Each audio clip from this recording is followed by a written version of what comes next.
గన్నవరం మండలం కొండపావులూరులో national institute of disaster management campus లో అటవీ శాఖ వర్క్ షాప్ లో పాల్గొన్న డిప్యూటీ సీఎం పవన్ కళ్యాణ్.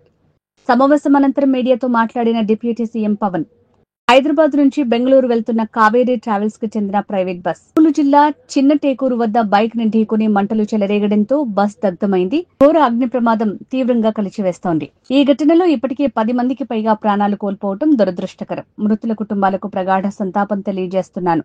క్షతగాత్రులు త్వరగా కోలుకోవాలని ప్రార్థిస్తున్నాను. ఈ ప్రమాదంలో గాయపడిన వారికి మెరుగైన చికిత్స అందించేలా చర్యలు తీసుకోవాలని అధికారులకు ప్రభుత్వం తరపున సూచించడం జరిగింది.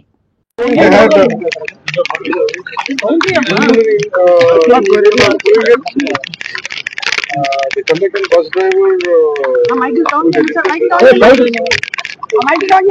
that part is because the bike went underneath the bus. Petrol tank got exploded. We gathered all the details of the preliminary reports. That's why they are not able to. Not many of the people are not able to see.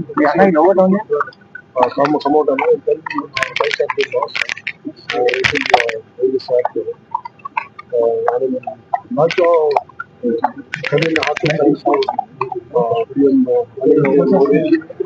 for announcing expiration, that really means a lot.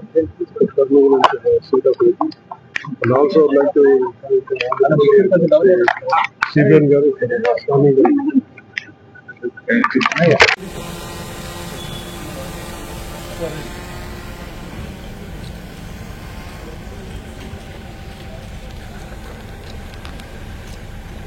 Go